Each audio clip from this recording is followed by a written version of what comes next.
Assalamualaikum warahmatullahi wabarakatuh. Hello teman-teman, welcome back to my channel and let's study again with me, Aninosa Heri. Bismillahirrahmanirrahim. Kita akan belajar untuk persiapan SKB CPNS dosen, yaitu terkait dengan Merdeka Belajar Kampus Merdeka.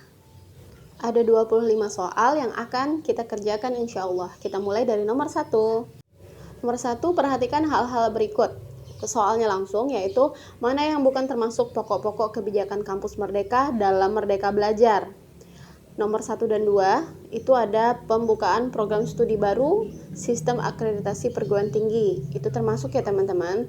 Nomor 3 dan 4, penyatuan program studi perguruan tinggi negeri badan hukum. Nah, yang nomor 3 ini nggak ada ya teman-teman. Yang nomor 4, checklist.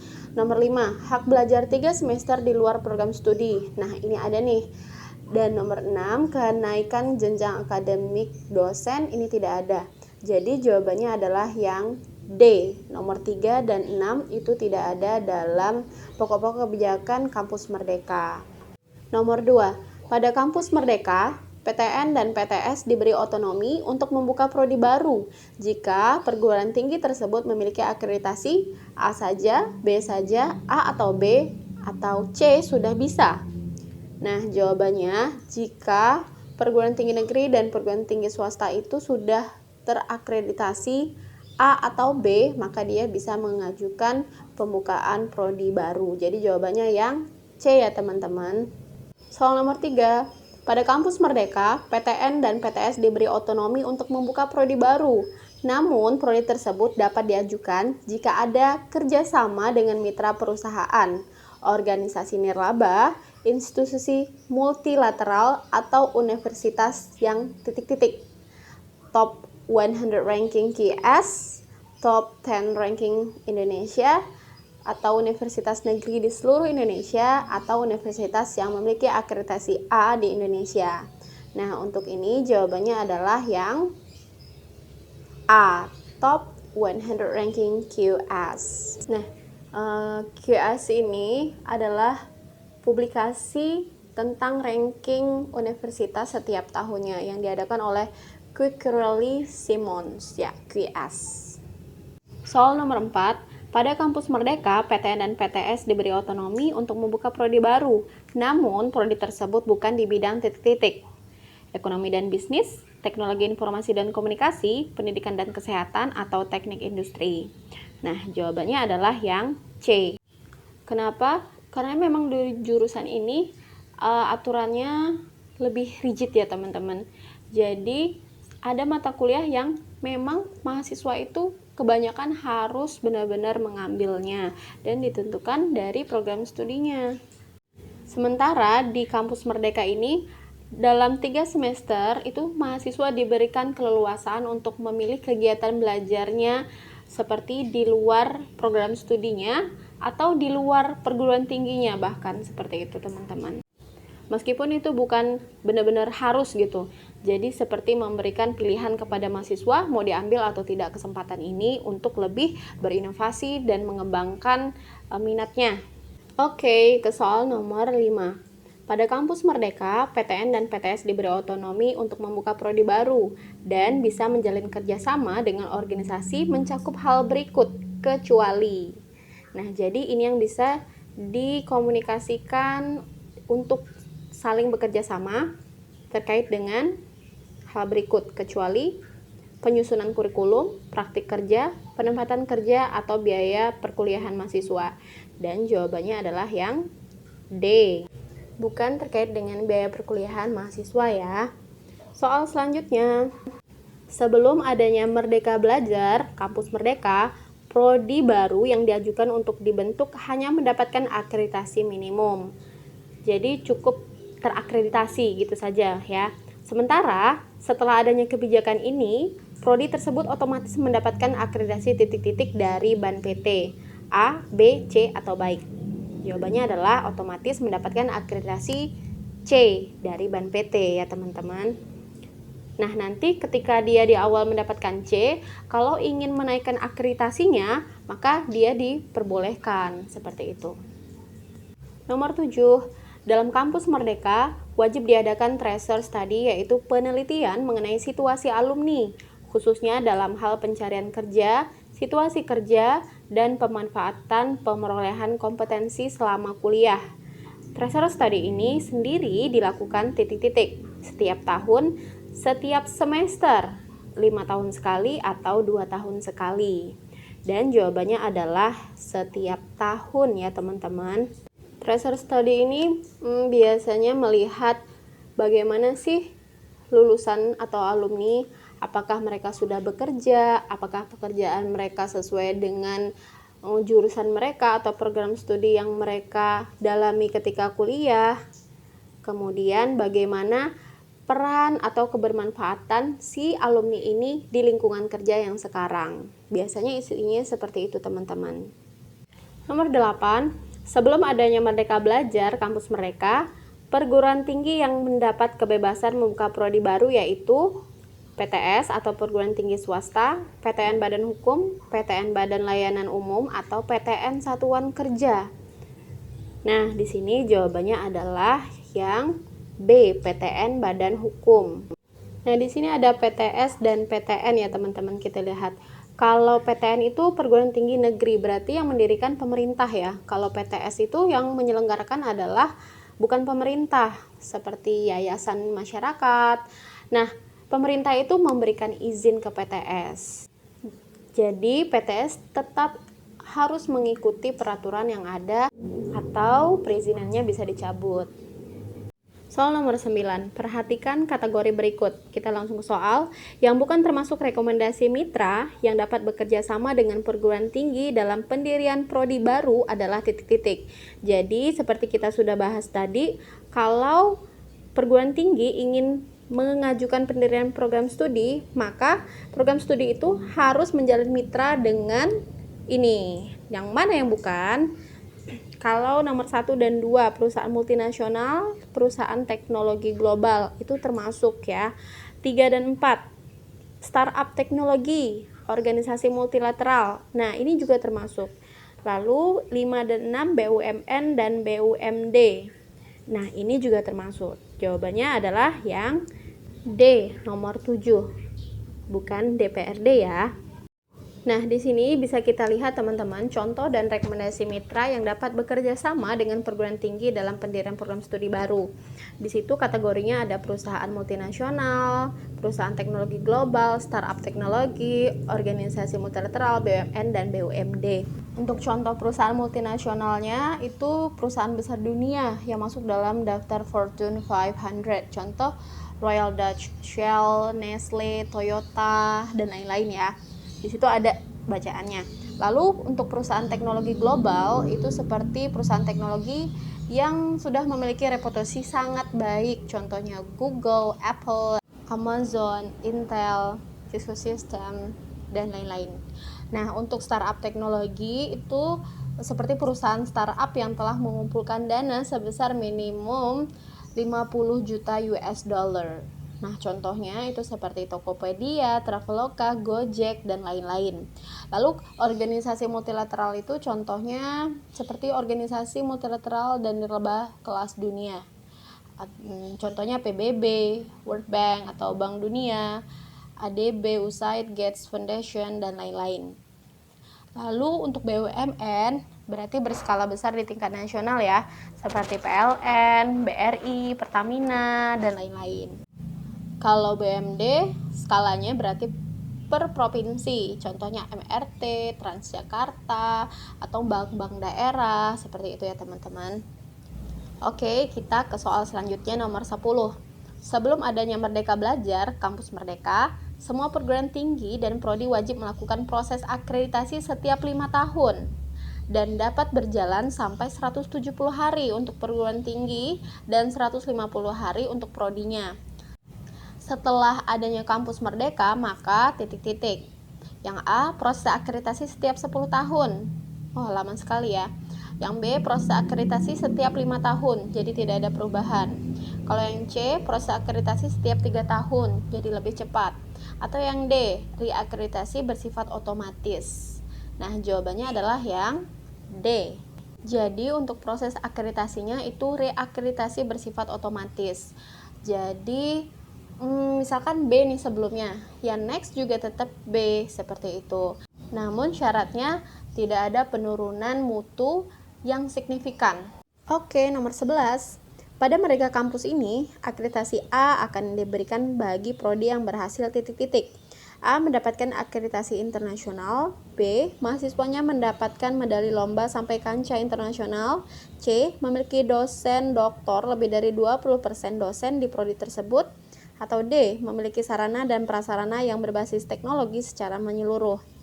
Dan jawabannya adalah yang A. Jadi akreditasi A akan diberikan bagi prodi yang berhasil mendapatkan akreditasi internasional. Jadi ada lembaga akreditasi internasional yang bisa memberikan akreditasi kepada program studi ini. Lembaganya apa saja? Ada di akhir video ini ya teman-teman. Nomor 12. Peninjauan kembali akreditasi akan dilakukan BAN PT jika ada indikasi penurunan mutu. Misalnya adanya pengaduan masyarakat, yaitu disertai dengan bukti yang konkret, dan jumlah pendaftar dan lulusan dari perguruan tinggi atau prodi tersebut menurun secara drastis selama titik-titik tahun berturut-turut. Jawabannya adalah selama 5 tahun berturut-turut ya teman-teman. Soal selanjutnya, perguruan tinggi yang terakreditasi B atau C dapat mengajukan kenaikan akreditasi karena bersifat titik-titik. A. Wajib jika sudah berdiri lebih dari 3 tahun. B. Sukarela kapanpun merasa siap. C. Otomatis naik jika sudah berdiri selama 5 tahun. Atau D. Wajib jika sudah berdiri paling sedikit 5 tahun. Nah, jawabannya adalah yang B ya teman-teman. Jadi sukarela. Kalau program studi tersebut sudah merasa siap untuk mengajukan akreditasi untuk peningkatan akreditasi mereka, nah bisa nih, dan bersikap sukarela. Soal nomor 14. Pengajuan reakreditasi perguruan tinggi dan prodi dibatasi paling cepat titik tahun setelah mendapatkan akreditasi yang terakhir kali. 1 tahun, 2 tahun, 3 tahun, atau 5 tahun. Ini maksudnya seperti ini teman-teman. Jadi program studi itu kalau mau menaikkan akreditasinya itu diberikan waktu berapa tahun dari akreditasi terakhir yang diterimanya. Nah, jadi jawabannya secepat-cepatnya itu adalah 2 tahun. Nomor 15. PTN Badan Hukum adalah titik-titik. Yang A. Perguruan tinggi level tertinggi karena memiliki otonomi penuh dalam mengelola keuangan dan sumber daya, termasuk terkait dengan dosen dan tendik. Nah, kita langsung jawab ya. Jawabannya adalah yang A. Kalau yang B, perguruan tinggi level 2. Ini level 2 ya teman-teman maksudnya. Perguruan tinggi level 2 dalam hal otonomi, yaitu seluruh penerimaan non-pajak dikelola secara otonomi dan dilakukan pelaporan ke negara. Jadi otonomi tapi harus ada laporannya ke negara. Ini PTN BLU, Badan Layanan Umum. Kalau pilihan yang C, satuan kerja kementerian yang seluruh pendapatannya termasuk SPP mahasiswa harus masuk ke rekening negara atau Kementerian Keuangan terlebih dahulu sebelum digunakan. Nah, yang ini PTN Satker, PTN Satuan Kerja. Kalau yang D, perguruan tinggi level tertinggi karena semua prodi di dalamnya terkait bidang hukum. Bukan yang D ya teman-teman. Jadi di sini jawabannya PTN BH atau PTN Badan Hukum adalah yang A.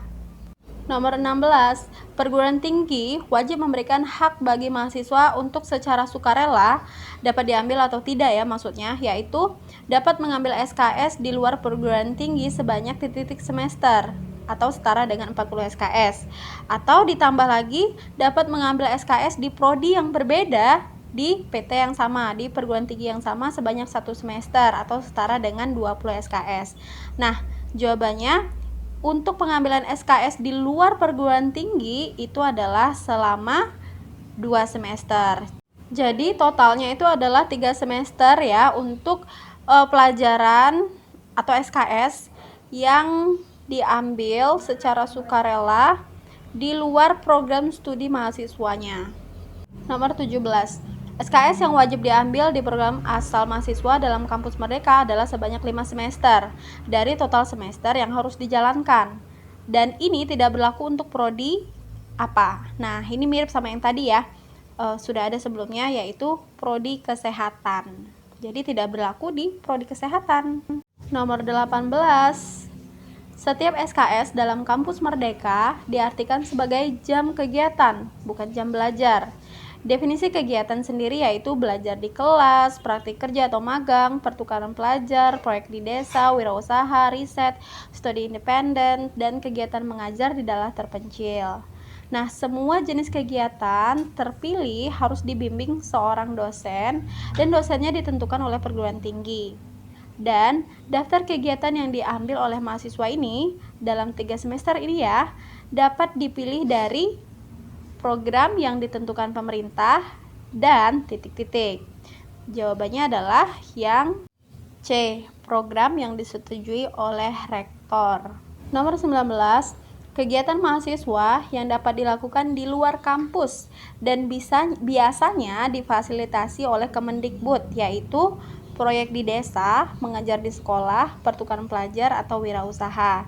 Jawabannya adalah mengajar di sekolah. Nah, teman-teman, ini ada beberapa contoh kegiatan mahasiswa yang dapat dilakukan di luar kampus asalnya ya.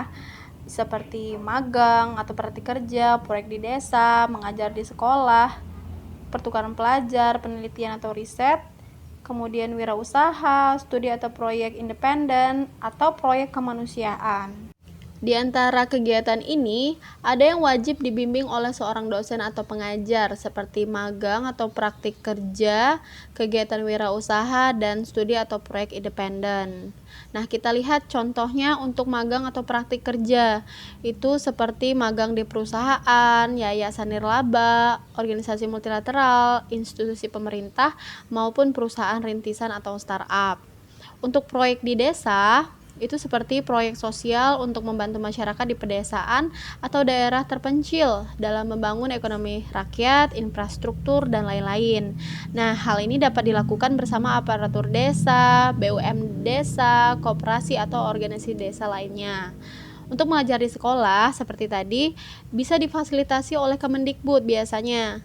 Nah, kegiatan ini bisa dilakukan yaitu dengan mengajar di sekolah dasar, menengah, maupun atas selama beberapa bulan. Nah, biasanya lokasinya ada di kota maupun di daerah terpencil.